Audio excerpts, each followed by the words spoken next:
Conflicto de interés entre PPK, sus empresas y la firma brasileña Odebrecht. Los integrantes son Ignacio Neira y Valeria Quesada. En este video analizaremos el conflicto de interés entre Pedro Pablo Kuczynski, sus empresas y la firma brasileña Odebrecht. Para empezar vamos a hablar sobre la empresa Odebrecht. Odebrecht es una organización global de origen brasileño enfocada en la construcción de proyectos de infraestructura. En el 2016, un documento fue publicado por el Departamento de Justicia de Estados Unidos, donde se revelan los actos de corrupción de la empresa Odebrecht. Esta cometió sobornos en todo el mundo para obtener concesiones de proyectos. Además, de acuerdo con el informe, Odebrecht pagó sobornos de $29 millones a funcionarios públicos del Perú entre los años de 2005 al 2014. Este periodo comprende a los gobiernos de los expresidentes Alejandro Toledo, Alan García y Ollanta Humala. Pero, ¿qué relación tiene Odebrecht con PPK? En 1992, PPK creó una empresa que operaba como un intermediario financiero, asesorando de manera integral a las empresas que necesitan capital y buscando fondos de inversión. Esta empresa se llamaba Westfield Capital. PPK trabajó en ella hasta que en el 2004 fue nombrado ministro de Economía, dejándole la empresa a su socio chileno Gerardo Sepúlveda. Paradójicamente, del 2004 en adelante, Westfield realizó varios trabajos para la brasileña Odebrecht y recibió pagos de la misma. Según Hildebrand en sus 13, muchos de estos pagos coincidían con las fechas en que Odebrecht hacía negocios en el Perú. Por ejemplo, en julio de 2004, cuando PPK era el presidente de Proinversión, hizo entrega junto con el gobierno regional de Lambayeque de la concesión del proyecto Olmos a Odebrecht. 4 meses después, Odebrecht depositó $10.000 por reembolsos a Westfield. ¿Coincidencia? En febrero de 2005, el MEF, liderado por PPK, emitió un decreto supremo que exoneró de un requisito importante a la Internacional Icasur. En mayo del mismo año, nuevamente, Westfield recibe $20.000 de parte de Odebrecht. Más adelante, en el 2009, cuando PPK ya no era ministro, Odebrecht deja de trabajar con Westfield y pasa a trabajar con First Capital, la empresa del socio de PPK en Westfield, el chileno Gerardo Sepúlveda.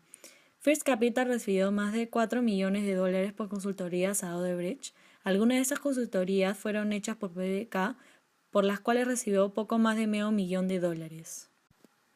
Lo que resulta llamativo de este caso es que First Capital y Westfield tenían la misma dirección en Miami. Peor aún, en el Perú, las dos empresas, junto con Odebrecht, funcionaban en el mismo edificio de San Isidro. En conclusión, si bien PPK se ha defendido de las acusaciones en su contra, aduciendo que él solo era un accionista que recibía dividendos de Westfield y que como consultor brindaba servicios a First Capital y no a Odebrecht, es evidente la existencia de un problema ético de conflicto de intereses. Un conflicto de intereses tiene lugar en cualquier situación en que un interés interfiere o puede interferir con la capacidad de una persona para actuar de acuerdo con el interés de otra parte, siempre que aquella persona tenga una obligación de actuar de acuerdo con el interés de la otra parte. En el caso que estamos analizando, el hecho de que PPK esté vinculado con estas dos empresas interfirió con su capacidad de actuar de acuerdo al interés del Estado peruano, con el cual tenía una obligación por el cargo que ocupaba. A continuación analizaremos este problema ético a la luz de algunos filósofos vistos en el curso. Si analizamos a PPK utilizando el concepto de la virtud desarrollado por Aristóteles, podemos decir que él solo está utilizando las virtudes dianoéticas, como el intelecto o la técnica, que lo llevaron a tener éxito en sus emprendimientos profesionales. Sin embargo, no se le puede considerar una persona virtuosa porque no ha desarrollado plenamente las virtudes éticas, que nos indican cómo actuar rectamente. Sin necesidad de aceptar abierta y voluntariamente un soborno, parece que PPK usó su ingenio, la virtud de la no ética, para obtener un beneficio en una situación donde ponía a juego su integridad moral, pues al brindar consultorías a Odebrecht, directa o indirectamente, estaba recibiendo dinero de una empresa que licitaba megaproyectos con el Estado, siendo él determinante en las decisiones sobre estos proyectos. Esta toma de decisiones también refleja que PPK se está dejando guiar por sus pasiones y no por su razón, cayendo en el vicio de la codicia. Además, Aristóteles menciona el concepto de justicia universal que se aplica cuando hay una obligación social clara hacia otros. En el caso de PPK, él habría cometido una justicia universal porque las decisiones que tomó iban en contra de su obligación de velar por el bienestar de todos los peruanos, con quienes tenía una obligación como representante del Estado, pues favoreció la contratación de una empresa que no necesariamente tenía la mejor propuesta para la realización de proyectos. Ya que según Aristóteles la justicia universal reemplaza todas las virtudes sociales, al caer Pepe cae en el vicio de la codicia y además no cumplir con la virtud del cumplimiento adecuado de su posición, estaba atentando contra la justicia universal. En ese sentido, también podemos analizar su accionar desde la perspectiva del utilitarismo de Mill. De acuerdo al utilitarismo postulado por Mill, una acción es moralmente correcta si resulta en la mayor cantidad de utilidad, felicidad para el mayor número de personas posible afectadas por dicha acción. Las decisiones de PPK se podrían juzgar como moralmente incorrectas, ya que éstas generaron beneficios únicamente para él, en vez de generar utilidad para el mayor número posible de peruanos. Las decisiones de PPK se podrían juzgar como moralmente incorrectas, ya que los sobornos o dádivas minimizan la felicidad de todos, generan sufrimiento o perjuicio. En este caso, la empresa Odebrecht pagó un soborno y éste se cargó como un gasto a los costos del proyecto en cuestión. Entonces, ese proyecto incluye un sobrecosto, el cual termina siendo pagado por el Estado y en última instancia por todos los ciudadanos con nuestros impuestos, generando un mal gasto de dinero que podría servir para otros fines. Por otro lado, analizando la ley natural descrita por Tomás de Aquino, esta ley se basa en el principio supremo que es hacer el bien y evitar el mal. De esta ley se desprenden preceptos inmediatos y comunes. Los inmediatos son aquellos preceptos que son evidentes, mientras que los comunes son deducciones de los inmediatos, pero no son tan obvios. En el caso de PPK, un precepto inmediato sería no aceptar sobornos para favorecer a empresas desde su posición en el gobierno. Dado que por ahora solo se tienen indicios de esto, analizaremos más bien el precepto común. Como funcionario del Estado, con poder para influir en el futuro de los proyectos públicos y accionista de una empresa como Westfield y consultor para First Capital, PPK no debió trabajar directa o indirectamente con Odebrecht, puesto que esta situación representa un claro conflicto de intereses. Desde nuestra perspectiva, PPK debió o bien vender sus acciones en Westfield Capital o bien oponerse a que ésta brinde servicios a Odebrecht. Y en el caso de First Capital, no realizar ninguna consultoría para una empresa participante en múltiples licitaciones de proyectos con el Estado. Finalmente, aplicando la teoría desarrollada por Kant sobre fines y medios, analizaremos qué debió entender PPK para actuar éticamente. Para Kant, el ser humano es un ser racional, por tanto tiene voluntad, es libre.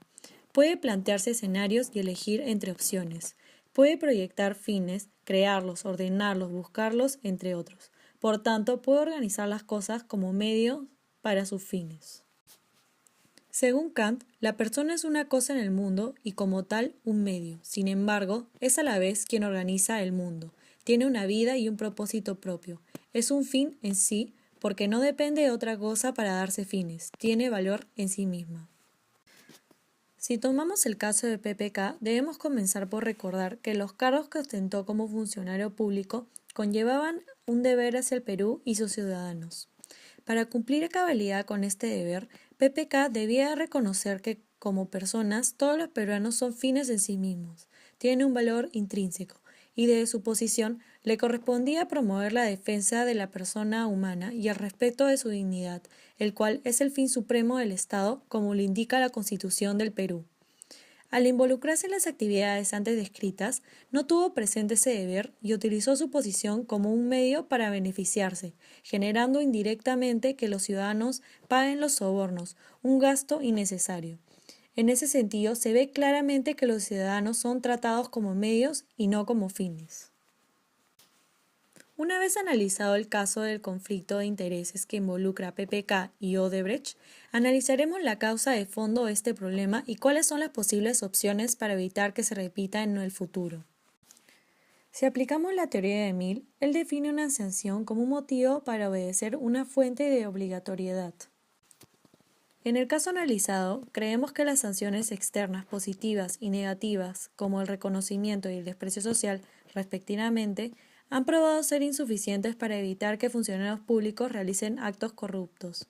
Evidentemente, las sanciones morales internas, que son sentimientos propios que acompañan el cumplimiento o la violación del deber, tampoco han resultado suficientes para evitar estos casos.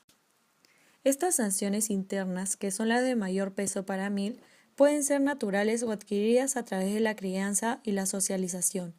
Esto nos lleva a reflexionar sobre las carencias en la formación moral que reciben los niños en casa, carencias que tampoco son suplidas por nuestro deficiente sistema educativo. A su vez, esta situación habla de una sociedad enferma, donde la corrupción está normalizada a todo nivel, desde el conductor que come a un policía hasta los grandes sobornos vistos en el caso de Odebrecht. Es por todo esto que aunque se consiguiera aplicar sanciones externas negativas efectivamente, como penas legales, este tipo de actos de corrupción difícilmente se reducirían de forma significativa. Para poder mejorar este problema en la sociedad peruana y buscando consolidar las sanciones internas de los individuos, que es la solución según Mill, podemos aplicar el concepto de ley humana definido por Tomás de Aquino, en donde dice que las leyes humanas deben de crearse para el bien de la comunidad.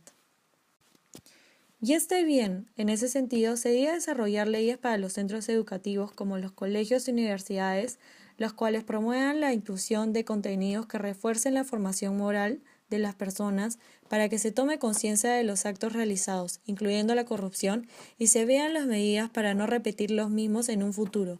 Y es así como a través de estas leyes impuestas por el Estado se pueda lograr obtener hombres virtuosos.